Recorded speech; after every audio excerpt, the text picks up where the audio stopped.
Hello, welcome back to Every Dawn. This week I would like to finish with Erich Fromm. We have been talking about him for a while now and his critique of capitalism.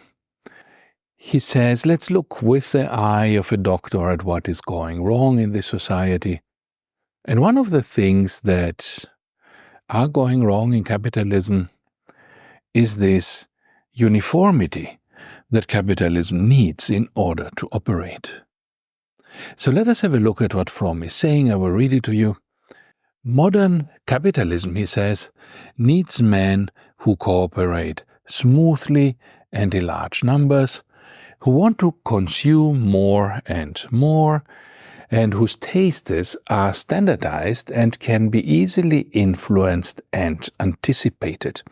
It needs men who feel free and independent, yet willing to be commanded, to do what is expected of them, to fit into the social machine without friction.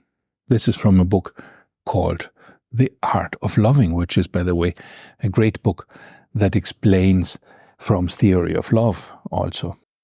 Now, what does this mean that modern capitalism needs men who cooperate smoothly and in large numbers, who want to consume more and whose tastes are standardized? I made this experience when I was younger for the first time. I still remember that. It was very impressive as an experience. When I wanted to buy a white belt for my trousers, I was young, so I thought that a white belt would look cool or something. And I went out to try to find one in a German city, a normal West German city, which had all kinds of shops and all kinds of fashion stores, and I had the money to buy that belt, so that was not the problem. The problem was that there simply was no white belt at this time, anywhere in the city. And when I asked the salespeople who were selling these belts, they told me, at this time of year, a white belt? This is impossible. You will never find one. And right then it became clear to me that all this promise of capitalism, of producing, whatever you want cheaply, works really only if what you want is the same as what everybody else wants. Because these are the things that capitalism is going to produce. And if you have a taste that's different, if you have a taste that's original or creative or in any way different from what the norm, what the mass wants, then capitalism is not going to serve you. And this is a problem because in this way, through the fashion industry, through fashions also in culture, right, with books, the newest bestseller that everybody is supposed to be reading is available everywhere in bookstores and online, and you can find it easily and is cheap. But if you want a book that's out of print, it becomes increasingly difficult to find it. If you want a, book from the 19th century, some classic that is very famous, but nobody's actually buying it in big numbers, then it's almost impossible to find that thing, and you have to go to used bookshops, and these are getting rarer and rarer because people are buying everything on Amazon. And so even with culture, it's not only dressing, it's not only fashion that has this problem. So in the end, this capitalist way of producing more and more, cheaper and cheaper, is really also a form of impoverishing culture and reducing choices. We can only have this more and more if the more and more is more and more of the same. On YouTube, for example, the same kind of viral video topic is presented again and again and gets more views again and again. But small channels that perhaps try to do something different, they don't get the same audience. And therefore, they have much less of a chance to be successful.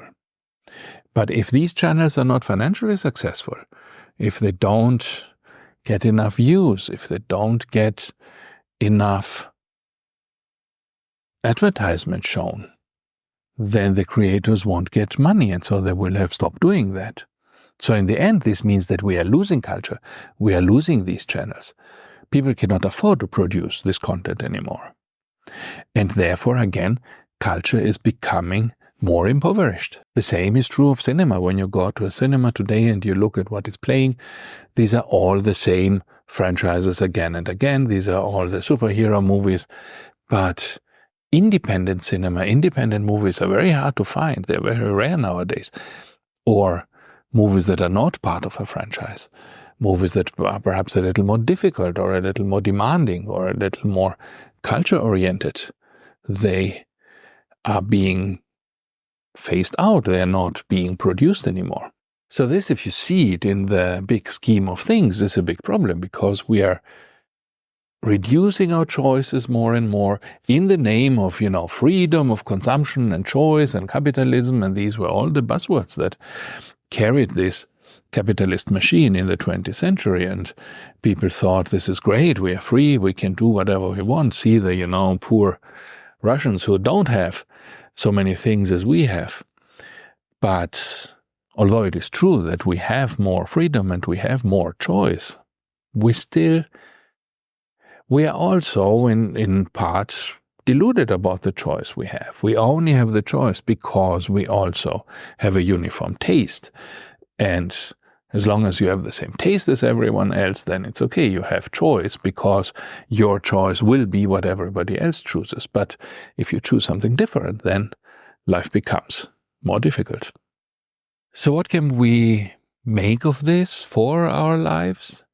It's very difficult to oppose the system, or it is almost impossible to make this capitalist machine produce white belts if nobody is buying white belts, or t-shirts in colors that are just not in, or movies that are not what most people are running to see. But we do have some influence as consumers. You can support small producers, you can support local shops. Often in used clothing shops you can find things that are out of fashion, but perhaps more original, perhaps more what you actually want. In terms of culture, YouTube still offers small channels that do things that are more interesting than big culture. So perhaps support these. So these are ways how we can, as consumers, support the culture that we want and do something for the diversity of culture so that we all have more choice. Thank you, and see you tomorrow.